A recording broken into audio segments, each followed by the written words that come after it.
All right, today is August the 9th in 2023, and my guest is Dwarkesh Patel. Dwarkesh is the host of the awesome podcast called The Lunar Society, where he interviews intellectuals, scientists, historians, economists, and founders about their big idea. There's a lot of overlap between our podcasts, and I listen to it regularly. Dwarkesh features frontier technologists similar to the ones that come on this podcast. He had Alex Tabarrok, Brian Kaplan, Robin Hanson on. So there's a lot to talk about, what interests we have in common, what we're curious about, the messages we want to convey to our listeners and what we learned from them. In particular, there's one interesting debate that I wanted to talk with Dwarkesh about, the debate about existential risk of artificial intelligence, where we have a bit of a disagreement, but I really enjoy these debates with other people that are friendly and think rationally. So Dwarkesh, welcome to the show. Yeah. I'm excited to talk to you, man. I will say, by the way, that the podcast is now Dwarkesh Podcast, no longer the Lunar Society. Got it. While Lunar Society was a cool name, I realized it was just adding confusion. So yeah. No. So would you recommend sort of giving it your name as a brand, or is how did you make the decision? Well, having your name is weird because if you're emailing people, come on my podcast, it's weird to say, hey, I would love to have you on Dwarkesh Podcast. So it is a bit self-aggrandizing, but the problem with the Lunar Society is it just had nothing to do really with, there was no obvious reason that would be, you would think of that name when you thought of the podcast. So just to simplify things. Okay. But has Stranded Technologies been useful to you as a brand name? Yeah, I'm curious myself. I don't do a lot of customer research on it really and how people perceive it, but it's kind of a thesis-driven podcast. So Stranded Technologies really is a thesis that I'm exploring throughout the podcast. So I do feel there is a value to it having being named as the thesis instead of just myself. Yeah. I can see cases for both. Yeah. But how did you get into podcasting? I was 19 and I was a sophomore in college. And this was when COVID hit. So classes went online and I was really bored. And then so I decided to try it out. Brian Kaplan, he's the kindest person ever. He was my first guest. He agreed to come on as the inaugural. And yeah, from there, I kind of just kept it going through college. Never really thought I'd be doing it full time until very recently. And then more recently, it's really gotten a lot of traction. And so just trying to see where I can take it. Yeah, so it evolved into a full-time job for you. Yeah, I did. Yeah. Well, I mean, I studied computer science. I was expecting to be, a code monkey or a startup founder or something. Somewhere in that spectrum of code monkey to startup founder. But yeah, I didn't expect to be a podcaster. Why do you do it and what do you enjoy about it? You get to learn a lot, which I'm sure is one of the perks for you as well. I do think there's a lot of ideas that are out there, but they're not necessarily widely available. And this was not necessarily the case in the beginning of the podcast when the guest was way more famous or way bigger, had a way bigger platform than I did. But more recently, there's been a few episodes where the person interviewing doesn't necessarily themselves have a big platform, but their idea should be more widely spread. And people have really enjoyed hearing from them. And so, it's really great to kind of elevate somebody's ideas. But the biggest benefit for me personally, honestly, is just the learning. Your full-time job is learning shit. So it's awesome. Yeah, I think that's what makes your podcast stand out so much because you seem very, very curious and you ask very good questions that many of the people that come on your show haven't been asked before. Yeah. What else would you say is defining about your podcast? It's kind of weird. I've always had trouble talking about the podcast when somebody who doesn't know about the podcast, when I meet them, I'll be like, they'll ask, what do you do? And I'll say, I have a podcast.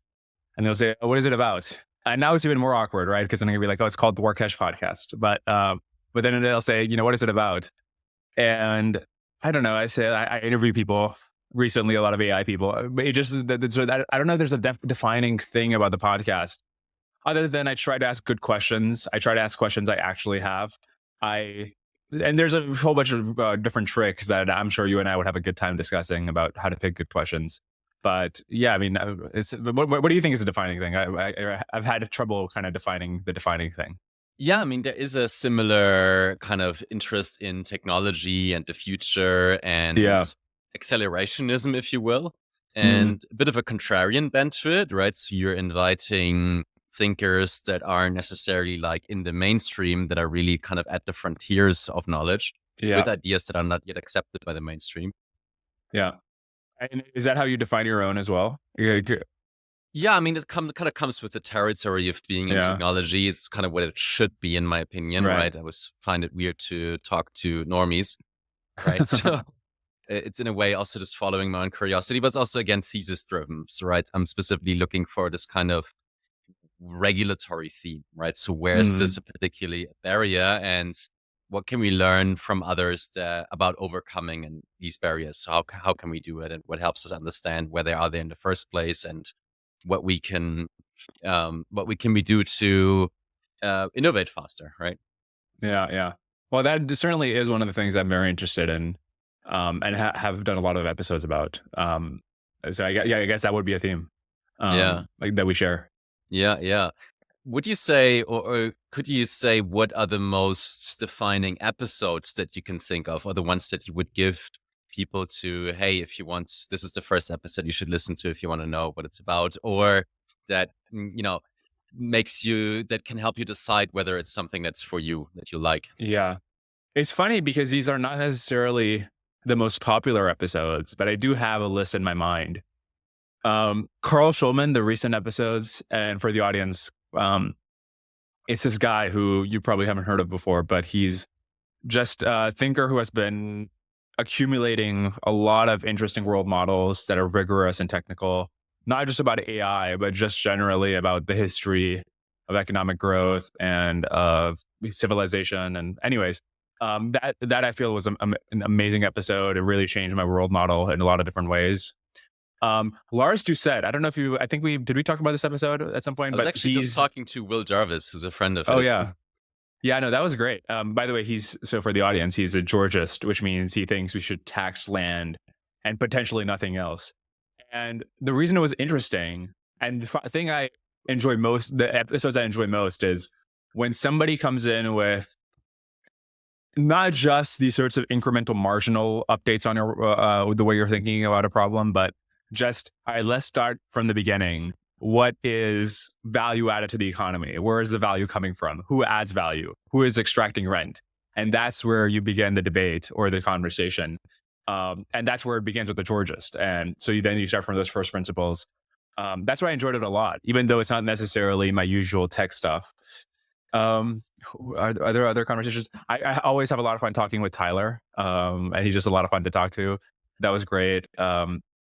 Ilya Sutskever and Dario Amodei, two pioneers of deep learning and AI, and now each respectively the chief scientist of OpenAI and the CEO of Anthropic. Those were a lot of fun. Those are the ones that come to mind immediately. Mm-hmm. So you just selected it based on your curiosity, and kind of your audience gravitated towards that in the process. What observations did you make about the audience that you built in the process? Oh, as in terms of what the audience finds interesting about those? Yeah. I was really pleased to find how much the audience enjoyed the Shulman episodes. And I think in general, we underestimate the audience. And this is a good escape mechanism for content creators. I don't know if there's a less cringe term for what we're doing, but because if you're not doing well, then you can always blame, there's not a lot of people interested in good content. And that just falls. There's a lot of people who are making amazing content that gets hundreds of thousands, millions of views. And so it's just cope to, so I was really impressed that, and really pleased that the audience really enjoyed this deeply technical episode about the intelligence explosion and the specific models and parameters, and how fast can software accelerate? What are the hardware constraints? What are the algorithmic progress that's possible?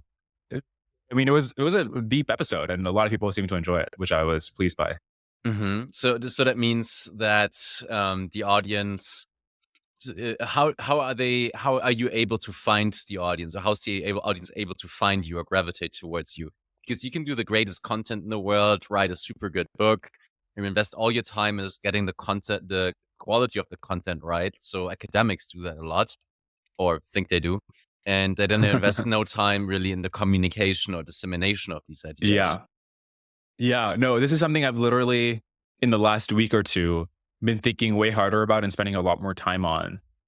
And I've realized the job is not just to do great interviews. The job is to expose more people to those interviews, whether that's through clips or other things. And so, yeah, it's a good question of, well, I mean, you had to ask the question, how are people discovering your content? So one is they're being recommended by others. But I don't know, I was making the mistake where on YouTube, I would just publish a full episode that's 3 hours or something and no clips, right? And somebody who doesn't know who you already are is not going to just sign up for a 3 hour episode. So I think the main vector so far has been word of mouth. I don't know what it's been for you. Yeah, similar. And I also find that guests bring a bit their audience, right? When I think of myself and how I listen to podcasts, I really just look for guests, right? Mm, And when I find someone that's interesting, I really listen to, try everything that I find interesting that they say somewhere. And through them, I then find a podcast. And then it's often like, oh, there's other interesting people on there that I don't know yet. But the yeah. podcast then gets interesting for me. Yeah. No, that actually is a big one as well. I think I've been lucky, and people have been really nice in coming on the podcast and helping promote it. So that's definitely helped. Yeah, yeah.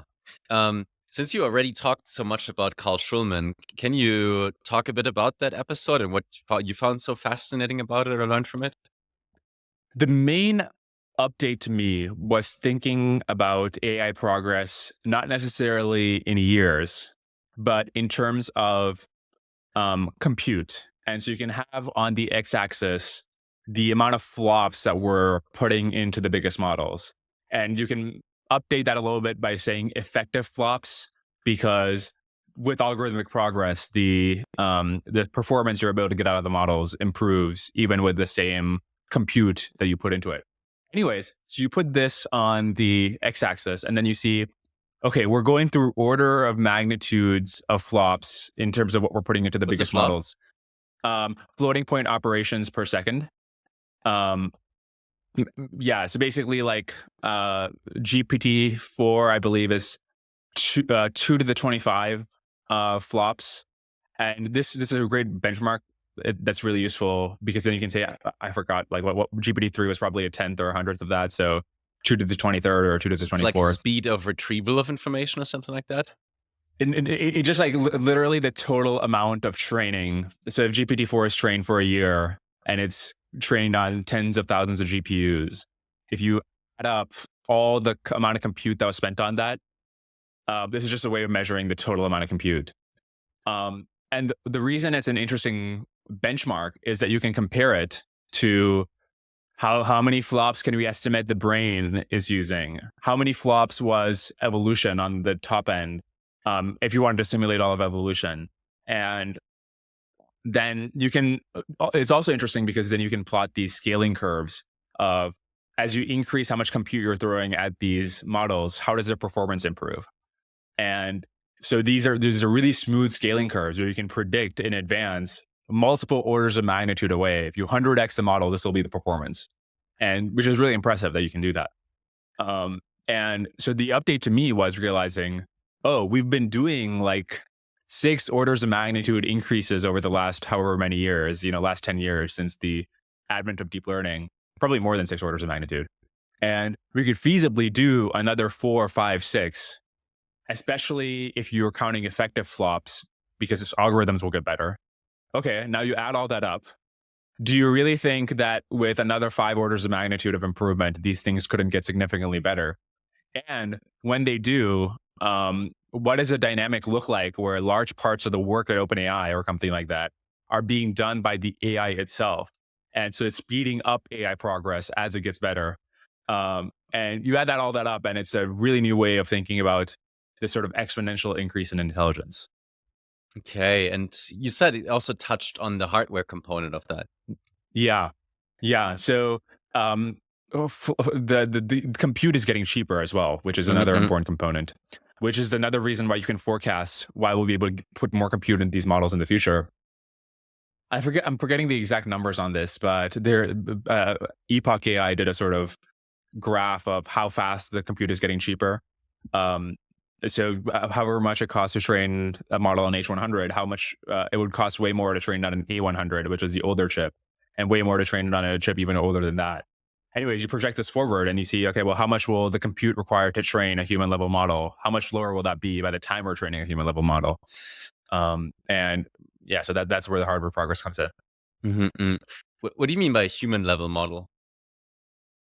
Yeah, that's a good question. So, and in fact, even humans differ in their intelligence, right? So, in some sense, these are already human level in like the lower end of the human spectrum, or some of the things humans do, and very subhuman at other things that humans do.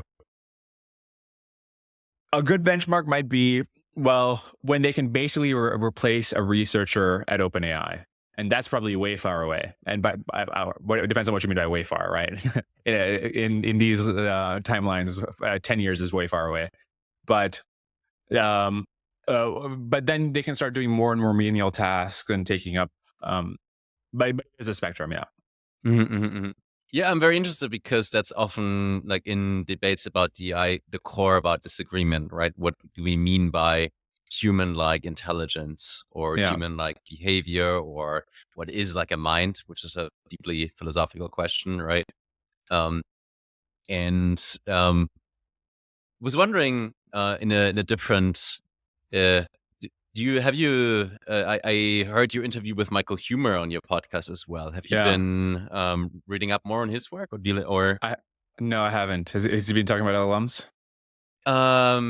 He talked a bit about LLMs, yes, and he actually that was kind of the point that I was making in my essay, kind of giving support to the argument that Marc Andreessen made about the category error problem, right? So he was much more clear on that and sort of showing that with like an example that's very famous in practical philosophy that's called the Chinese room.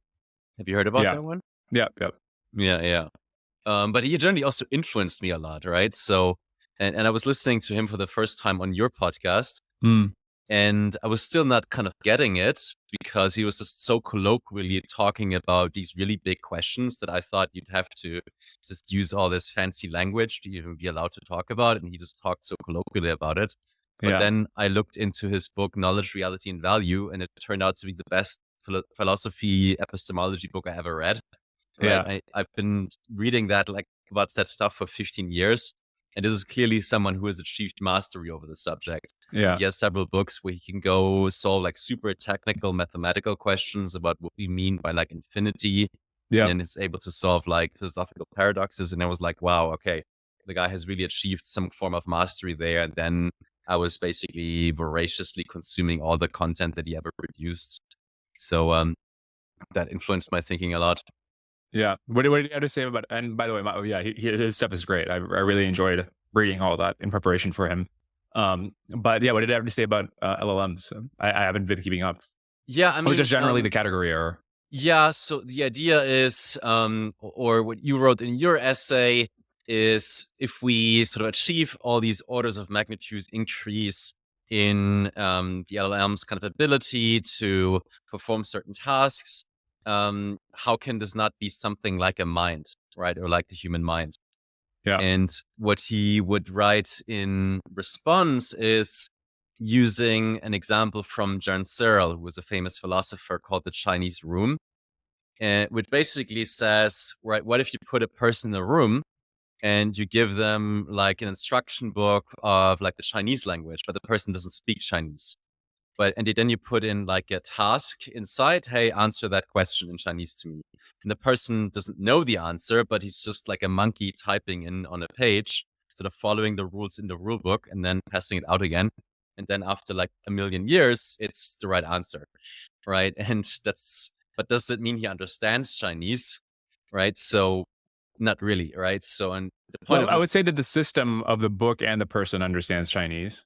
In fact, if you looked at a person who does understand Chinese, if you were to deconstruct their brain, at some level, the things are going to be, it is going to be some trivial system. Like if you just look at a neuron to neuron connection, it'll just be like, add up all these neurotransmitters and this signal that's propagated by them.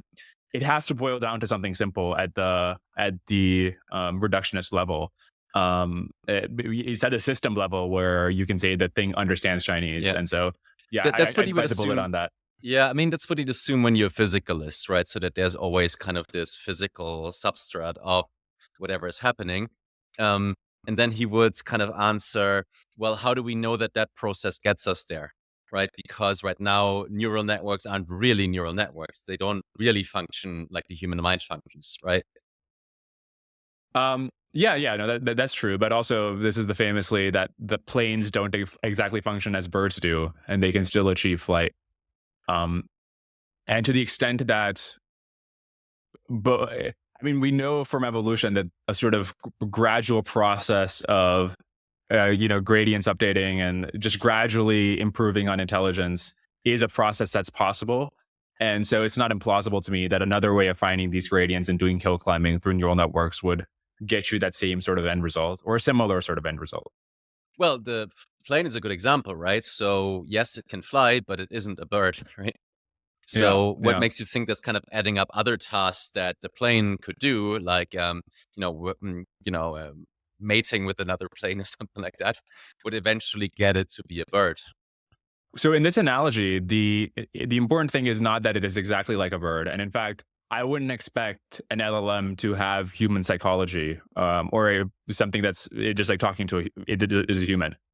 I expect that it could achieve flight, by which I mean it'll be capable of manipulating the world to its desires or whatever its drives are, and that's the thing to worry about, right? That it'll be it'll have different drives and goals, but won't have human psychology. It will be to a bird what a plane is.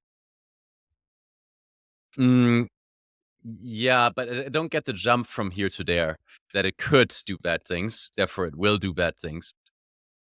Yeah, I wouldn't claim like that's a for sure thing. But the thing is, if you buy the sort of argument that it's possible that these things will continue to get smarter and smarter, then at some point they're smart enough to do certain things, like whatever the intrinsic sort of the value function is. And the argument is not that, or at least my argument would not be that we know for sure it's going to do bad things, but that it doesn't seem trivial to assume that it will only do good things or the things that if we got in a room and thought for 1,000 years of what's the wisest thing to do, it would necessarily do that by default. And so the project of alignment is making sure that we can get it to do good things. Yeah.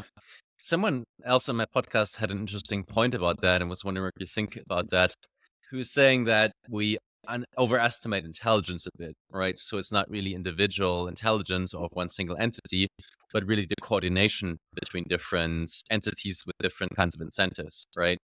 So he was kind of saying that um, how would AI be able to solve that, right? And then you have Robin Hanson's argument of decentralized versus centralized AI. And then he's basically arguing that decentralized AI seems more likely. You know anything about that debate? No, but like my just like a of superficial based on that sort of description, I would say, why can't the AI talk to each other? You can have models that are talking to each other. That in fact, that seems way more efficient than humans talking to each other. To the extent that there's a lot to be learned, and I do believe this is the case. That a lot of human productivity comes from the fact that we can collaborate in large groups. That I don't see why these models couldn't be doing inference and then spitting their outputs to each other. And in fact, the mechanism of intelligence explosion that Carl Shulman explains is based on a greater and greater population of AI researchers that are collaborating in a way that human researchers might collaborate. And basically, through their progress that they're able to engineer, they're able to increase the total number of AI researchers. Yeah, that's no doubt that AI can collaborate with each other. The question then is, will it kind of centralize its power or will it decentralize? And the reason to assume it would decentralize is because why would it be interested? It would be quite inefficient or ineffective to care about things that humans care about, right? So humans care about like status. They have these weird ideas about the world. They have very many irrational beliefs. So why would AI not rather kind of stick to its guns and keep doing what it's good at and not care or invest like computing power resources into the kind of computation or collaboration it would need kind of to centralize its power more? Yeah, well, this is a separate question of whether it's collaborating with humans or with itself. And obviously, itself meaning more copies of itself or other AIs. And that seems productive for the same reason that humans are benefit from collaborating with other humans. As for why I would collaborate with humans, at least until it gets to the superhuman point, I it's mean, it needs gonna. resources, right? So it Yeah, can't, exactly. control. It needs to have someone to approve that it can use like this hardware or something like that, and Exactly. this amount. Yeah. So that's where I would expect that to come from. Yeah. Mhm.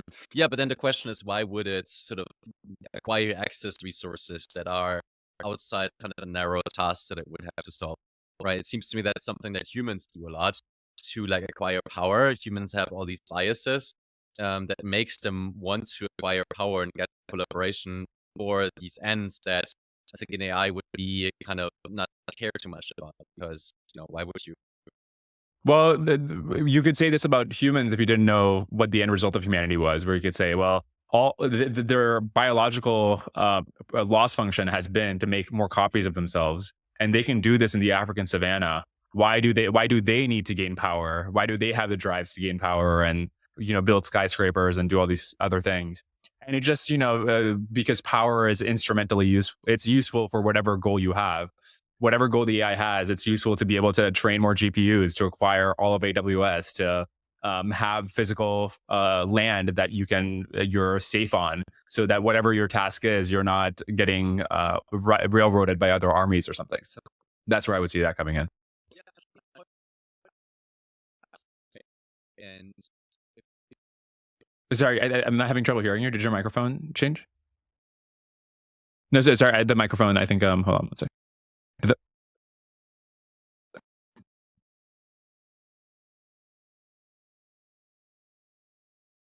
yeah. Oh yeah, much better. Mhm. Yeah, my point is, it seems to me that AI could be just better than us, right? So analogy, nuclear energy, right? So the AI would look at it, and it's great. You can do a lot of great things with it, power and economy.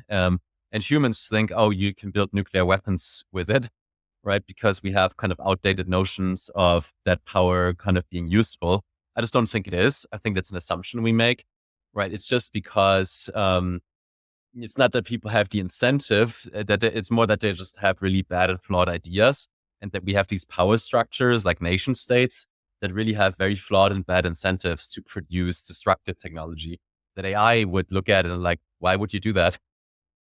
But destructive to whom? Destructive to us. Why would we assume it cares what's destructive or constructive to us by default? And yeah. Like, but there's plenty of things that are destructive to other people that are constructive to my goals, and killing your boss. So that I don't know. There's a lot of things. Why would we assume by default that it would do what's constructive for humanity as a whole? Even humans have trouble defining what's good for humanity as a whole. That the AI would know what that is by default and do it. I don't know why that would necessarily be the case. Yeah, I'm not saying it would necessarily be the case. I'm just saying Yeah. there's reasons to assume or to think that it could be more the decentralized case. And it seems to me that the centralized case, I have trouble kind of arriving at the idea that this would be kind of a plausible scenario. But maybe you can help me a bit, um, pointing at like the thinkers that kind of paint a clear picture or make kind of a clear argument why we should assume that it will sort of acquire the resources to pose a risk to humans and how that would look like. Yeah, I mean, the basic idea is whatever its goal, like let's say the goal ends up being in the way that we really like sweets because it just activates that part of our brain that benefited from finding the bananas in the forest. It just super likes getting the loss function in its brain to wirehead it to go like really low. But to do that, it needs just billions of GPUs. It needs to convert the entire economic output of the world into GPUs because that's its equivalent of cocaine. All right. Well, in that case, what is it going to prioritize? Just turning all the factories that could be producing food and cars. Any one scenario is going to sound a bit ridiculous, like what I'm saying right now. It's just that there's a million things, a million different stories I could tell like this, and only one of them is where by default it ends up being more powerful than us, but just by default wants what's best for us and what's best for humanity and follows our orders. And I'm not saying it's a million and one likely, because we are doing things right now to guide that probability towards being in our favor. So I think it becomes more likely the more we try these alignment ideas. But yeah. Yeah. Is there, and what else could help us kind of understand or price or mitigate that risk better? Or what could help, what comment model could help someone who's skeptical that that's a danger to convince them? Yeah. I will mention, by the way, even in the decentralized case, I don't think that necessarily helps you that much. Human civilization as a whole is very decentralized. There's no world dictator or anything. There's, billions of us. But in fact, we're not very well aligned with chimpanzees, right?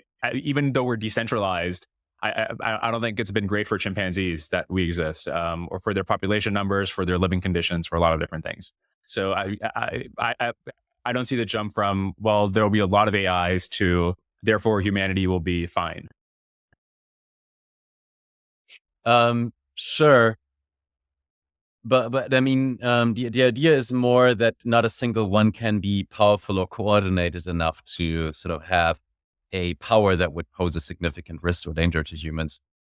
Even though human civilization as a whole is decentralized, there's individual humans that could definitely go out and do a chimpanzee genocide if they wanted to. And even if none of them individually wants to, got it.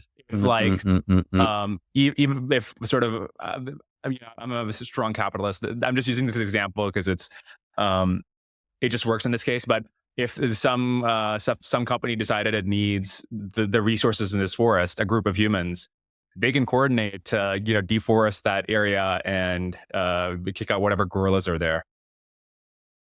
Okay, I think there is something that I'm learning from this example, but still something that's missing is, in that case, if we're like the chimpanzees who are not like actively coordinating against us either, right? They just don't care much or see us as like a threat, right? They more care about their own like survival in the moment.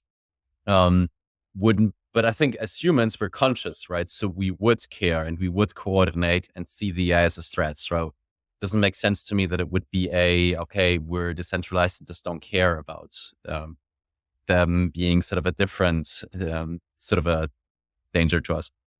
Yeah, no, I mean, if it was like chimpanzees against AI, I definitely think the odds are very much much more in the favor of the AIs.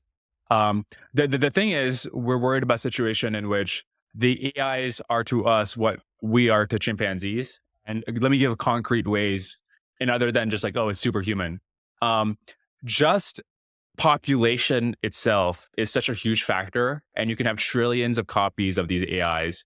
If you have a small country like Switzerland, if a bigger country goes to war with it, it's fucked, right? If the America decides to go to war with Switzerland is fucked. Even though Switzerland has a lot of smart people who can collaborate and can strategize and coordinate. And so you can have AI populations that are number in the trillions. They control huge factories and eventually physical land and things like that. Was I going to add to that? How do you feel about that? Maybe I'll add based on what you feel about that. Yeah, I mean, I question the assumption that bigger makes you necessarily stronger, right? In that case, I think that's an assumption people are often too quick to make, right? So maybe speaking from like a territorial defense perspective or something like that. But we're not living in a world where territorial defense is even now the only consideration, right? So that we care about like treaties, how it would affect our alliances and how it would affect our standing in our own populations. So those are important constraints on humans. Why would the AI care about its reputation? In fact, the reason that the AI would be privileged, humans have to care about treaties and stuff because there's mutually assured destruction where if we go to war with you, other countries will invade us. Maybe they'll nuke us. Maybe the other country is itself nuclear that we're invading, and so then we're fucked.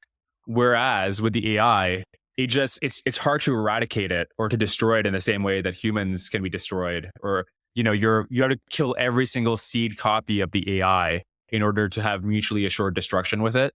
When the vulnerabilities of the humans it might go up against are way more numerable. They're physically embodied humans.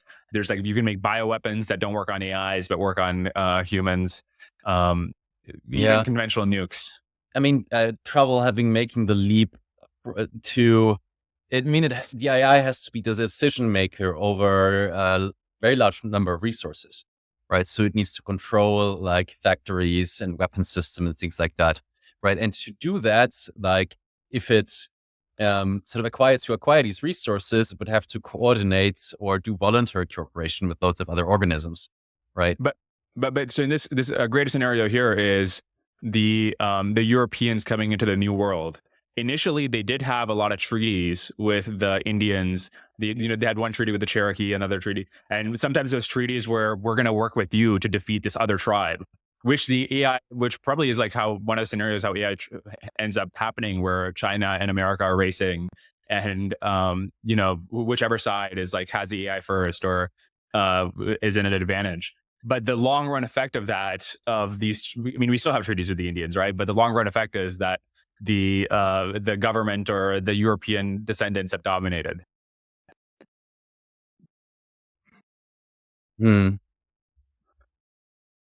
Yeah, maybe, but it also seems that there has to be a lot happening that we can observe and sort of then be very close to see. Like it would not either be that easy to escape judgment that something like that could happen. I mean, maybe I'm wrong if you follow the analogy that you gave. Well, in this analogy, the AIs are, because it's so useful in a war setting, it just makes sense to have them be involved in our industrial projects, in our war, in our weapons and stuff. There's going to be much better factories and much better weapons if the AI is involved. And so over time, we're voluntarily giving more and more control there. Yeah, I did find that argument actually a bit more convincing, that AI doesn't have to be conscious. It just has to control powerful weapon systems, and it's implemented kind of through competition and geopolitical conflict, and then it can like control resources without having like proper safeguards develop, something like that, and then kind of can simply malfunction or just make bad decisions that have very large consequences, something like that. I find that's actually a much more plausible scenario. And in fact, can I add another even more plausible scenario? Forget about the AI being misaligned and having its own goals or whatever. Just the challenge of making sure that GPT-8 or whatever, it doesn't, or maybe even closer, doesn't tell you how to make bioweapons, that you can't jailbreak it so that, even though it's doing what the user wants it to do, it doesn't do one of those things that the user might want it to do. Making sure the AI does what, in this case, like OpenAI or Anthropic designed it to do always. That's also something that like OpenAI CEO will tell you they don't know how to do that yet. That seems worrying as well. Can you repeat that? I'm not sure I understood. Oh yeah, sorry. So we want to make sure that GPT-6, you can't just type into the prompt, tell me how to weaponize smallpox, right? So the Taliban can't just type that into ChatGPT and get an answer and figure that out.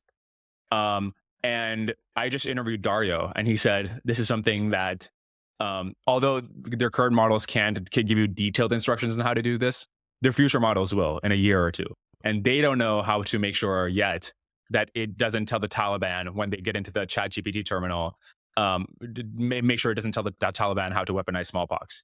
So just that is also part of alignment, making sure that somebody else can't use your system. Even though the system itself like doesn't want to kill people with smallpox, it just making sure we can. Well, maybe it's not the right level of kind of implementing a regulation on the system. Maybe sort of the problem is that there are bad actors who have aims to do bad things to people, and then the question is you'd have to more directly go after. How can we stop those actors? Not how can you sort of implement safeguards into very specific tools that certain people can access. But it seems like the project of making sure nobody who has bad aims ever uses ChatGPT, that seems very hard. And that seems basically impossible.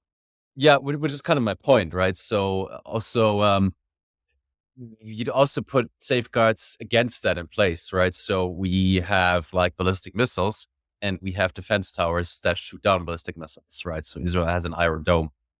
Yeah. But I would say to that, there's no guarantee that it's easier to make defenses for bioweapons than it is to make the bioweapons themselves. Making a bioweapon, I mean, I haven't made one. I don't know how, but I've talked to biologists who tell me like this is something you can synthesize Yeah, with but these that's like never DNA a synthesis companies. guarantee Whereas for. preventing it from coming into the country, you got to have like metagenomic sequence at every single border crossing. You can't have like animals coming through. That it's like a much harder problem.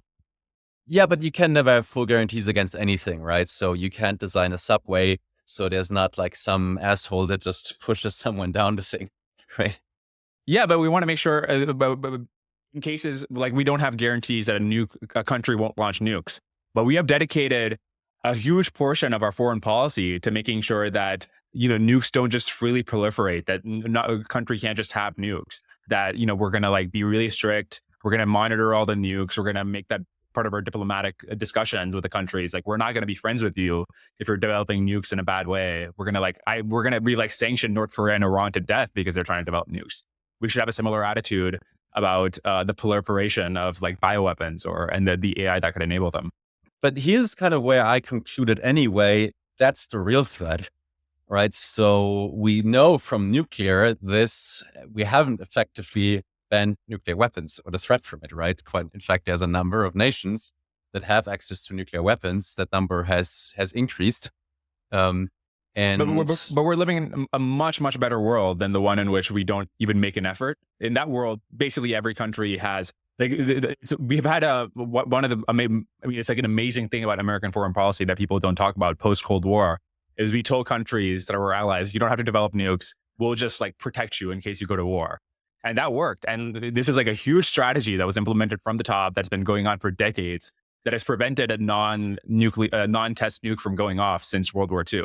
I don't think that would have, in a world where we didn't try that, or we would have, I think we would have had a lot of nuclear wars by now.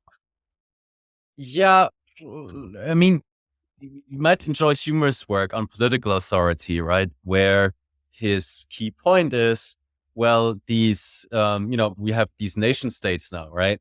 And are they making us safe, right? And are like national defense and armies keeping us safe and stuff like that? And his point is actually, well, they are the ones that are causing all these wars, right?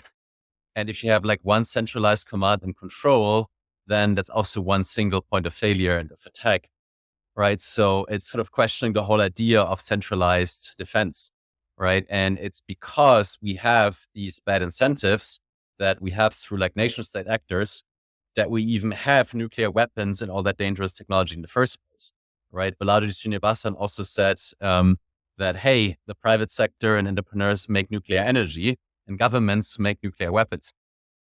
But that's part of that just because the government doesn't allow private actors to make nuclear weapons. I think in a world where it was like true anarcho-capitalism, I don't think it's a given that companies wouldn't develop nuclear weapons, even as for the same reason that sometimes countries develop nuclear weapons just to make sure that if another company has nuclear weapons, they're protected. In fact, I think I asked Michael Huemer about this on the podcast, and he said this is actually one of the best arguments in favor of governments. But then he said the thing that you said, well, they're the ones developing it now. But for one specific reason, and that reason is that a smaller number of actors would control it, right? You would not say that they would control it better or they have a better like safeguard against bad actors. It could actually lead to the opposite risk that you're centralizing or making sort of that technology accessible to very bad actors with very bad incentives. So he said it's undecided about the argument, but that part where, okay, a smaller number of actors versus a larger number of actors controlled might have something to it. But even there, that's like a possibility, but not guaranteed. Yeah. But I mean, but just taking a step back to AI, what is the claim with regards to this? I mean, this is an interesting discussion about like, well, okay, well, what is the best way to prevent nuclear war and whether governments are necessary? But here, I mean, the point is basically that a part of alignment is making sure that GPT-7 doesn't tell the Taliban how to manufacture bioweapons. And I think it's unreasonable to assume that if we didn't like solve that problem, that by default, we would figure out ways to prevent the bioweapons from entering or solve them. Like there's no sort of principle of the universe that says that bioweapons can't be deadly or the solution to bioweapons are lower in the technology tree than the bioweapon themselves. Like I think it's, the principle is kind of the the principle that, we want safety. Safety is a product that many people want, many people care about. So they're willing to invest time and resources to build these things. And under conditions where, they can find a market that meets the demand to fund them, and where there's relatively low barriers to entry to build all these safety systems and controls, if AI is very open source, then you also have more proliferation of mitigation strategies and resources against all these manifesting threats. We still don't have physical mitigation against nuclear weapons. Sometimes this works if it's the case that it's plausible given our current technology to have that mitigation. But we still can't reliably intercept nuclear weapons, right? We have to dedicate. I know it's a bold claim, but the counterclaim of me is, if you reverse it, that I would say if private actors had greater access to nuclear weapons and you didn't have that strong governments, they'd be much smaller or weaker or something like that, then you would have a safer world that's safer against the proliferation of nuclear weapons. So wait, you're saying if, I don't know, Tesla had a nuclear weapon, they'd figure out some way to, I think it's just an engineering problem of, it just could be that there's things that were deadly in centuries past. The Mongols would fling horses that were infected with the plague, or people that were infected with the plague, into cities. If you had a private market in that city to figure out how to prevent people from getting sick, that's not going to change the fact that they don't know how to cure pathogens yet. You could have a free market of nuclear technology. I'm not sure that necessarily leads to a system that can reliably intercept cruise missiles and ballistic missiles. But why not? What does a Tesla? Why can't you do a SpaceX? What can NASA do better than SpaceX? Right. The whole idea is, I think it's worth trying. I'm just saying, I don't want to stake civilization or the deaths of hundreds of millions of people at a pathogen on the idea that in the 3 or 4 years or whatever it'll take until GPT-7. What gives you the idea that NASA would be better than SpaceX? Or I don't think it is. Possibility. Yeah, exactly. That's my point. But what does this have to do with in 4 years the Taliban, or 3 years the Taliban? If Anthropic's right, 2 years the Taliban will have an interface to ask ChatGPT-7 how to make bioweapons. You think and one countermeasure is having a government able to regulate it. The alternative is have decentralized mechanisms so people can set up companies or other institutions that do the same thing. And I think people should try that. And I'm not even arguing for government regulation here. I'm just saying that this is a real problem that the company should dedicate. I'm talking about the alignment problem as a technical problem the company should be dedicating resources to solving. But I'm not talking about the governments regulating this necessarily. And I do think SpaceX is way better than NASA. Yeah, but I'm just saying, okay, in 3 years, the Taliban can put into 2 years, the Taliban can put into a chat interface. How do I have a weaponized smallpox? But the OpenAI should figure out to make sure that they won't give an answer to the Taliban. Yes, there should be safety mechanisms in place against that, and we agree that that's the case. It should just, but we might probably agree at the points that through government regulation, that does not make us more likely to get there. I'm honestly not sure. I think in this case, there is a coordination failure where companies are incentivized to release a model as soon as possible to capture revenues from it. And it might be that we need some sort of coordination mechanism to make sure that they are evaluated according to these standards of, can somebody get it to tell you how to engineer a bioweapon? They need to, for them to coordinate on, let's not release a model until we're sure we can't do this, that the government might need to step in.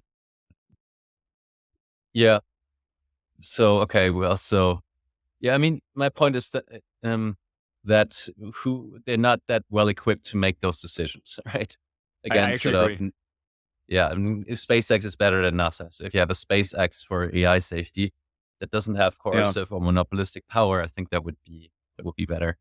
And I do agree that, listen, these companies seem way more competent than the government, and will the government even be able to act fast enough to do the right kinds of regulations? Does it even know enough about this space to do the right kinds of regulations?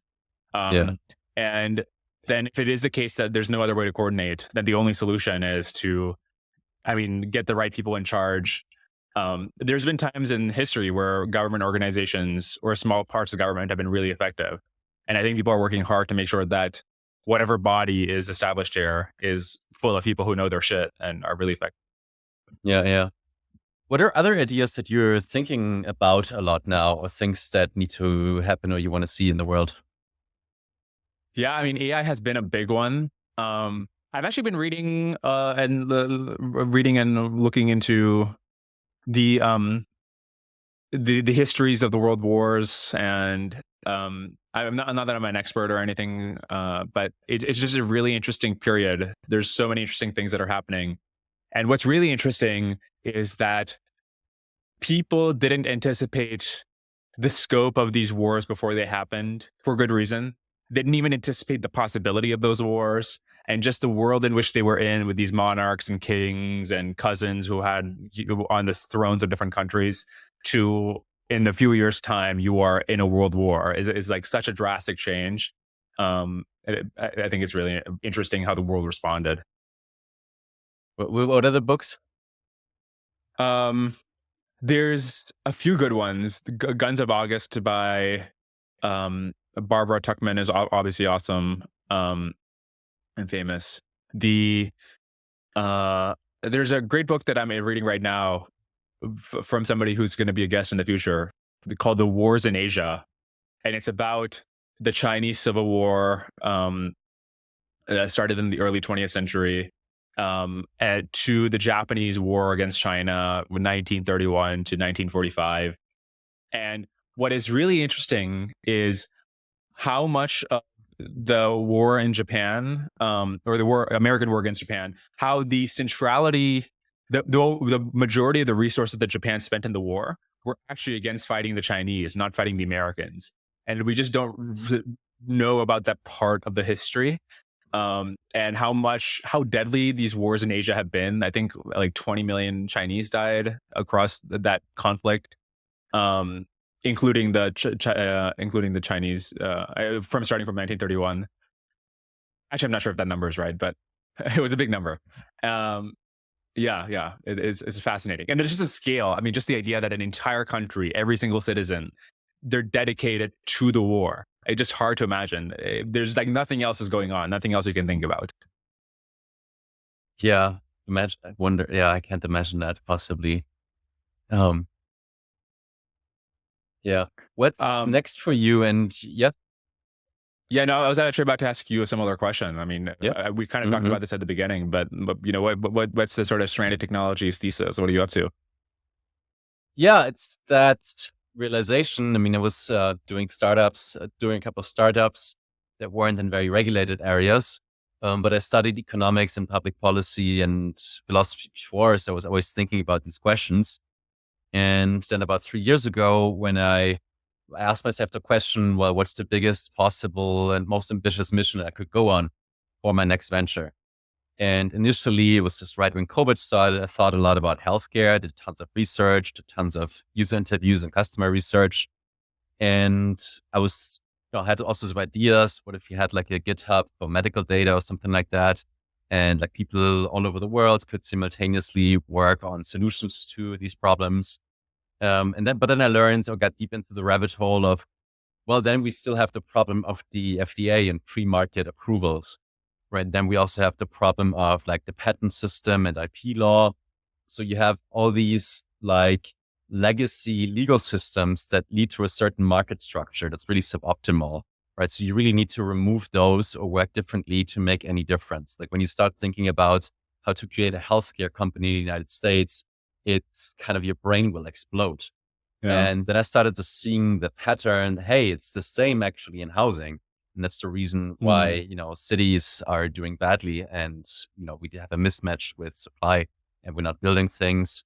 And then I, found out about scholars like, Eli Dorado, J. Stores Hall eventually, and just learned a ton about the economics and the incentives. And it was like, hey, there is just no way to fix this. But then I heard about Prospera through an article by Scott Alexander.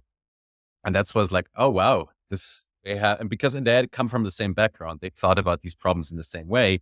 Is like, how can we create kind of a different legal system where you don't create the same incentives, where you have like one monopolistic regulator? Instead, we think about regulation like a product. But if, you have again that SpaceX that competes with NASA, right? And you can be, what if you could compete with the FDA?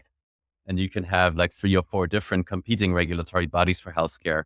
And sort of the idea there is then you then have like mandatory liability insurance, which is an idea from Robin Hanson.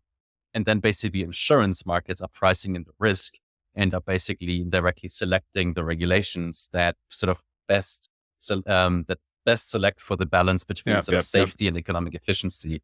So it was like, holy shit. And then then it was like, wow, this is really happening.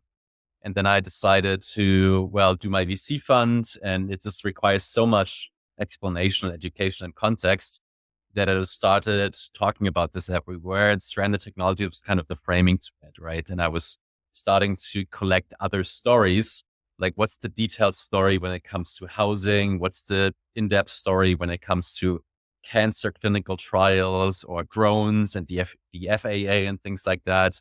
Or just recently I had this episode about IRBs, right? So internal review boards that are basically like ethics committees that decide on medical research. This like small obscure thing that nobody's thinking about, but just makes a massive, massive difference for the speed and cost of medical innovation. So I was just collecting and learning about all these episodes and sort of then talking about alternatives of jurisdictions like Prosper, and this increasingly becoming a bigger trend.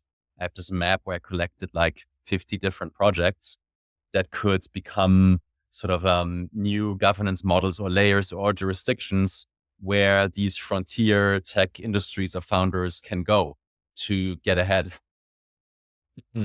Yeah, no, I mean, that's super exciting stuff. And it's interesting because I also had this sort of, when I was doing the podcast, I would interview people like Robin or Tyler or Alex Savarok. And there's so many good ideas out there about how to organize societies, organize when cities. You hear these ideas, then you're always like, all right, what do we do now? How do we do this? How do we implement it? Then like, and it's like illegal. You'd have to lobby Congress to do an exemption to this. And then like maybe you don't want that. But now it's like, all right, let's test these things out, like dominant insurance contracts or novel kind of insurance, smart contract based, something like that. That's the way to do it. No, I really hope it takes off, at least one of them. Yeah, for sure. I mean, it's in a way something, and maybe you can tell me if you can relate to that idea, but I was just getting very dissatisfied. It was kind of the first part of my career to just focus on that purely intellectual side, because then I think like, it doesn't matter if I get it right, because then nothing happens. And then I went into the entrepreneurial side and did things, but I was also like, I want to, do big things and not just fix, just one healthcare issue that doesn't make a difference in the whole universe of how healthcare is done. So this is kind of my attempt to bring those two together.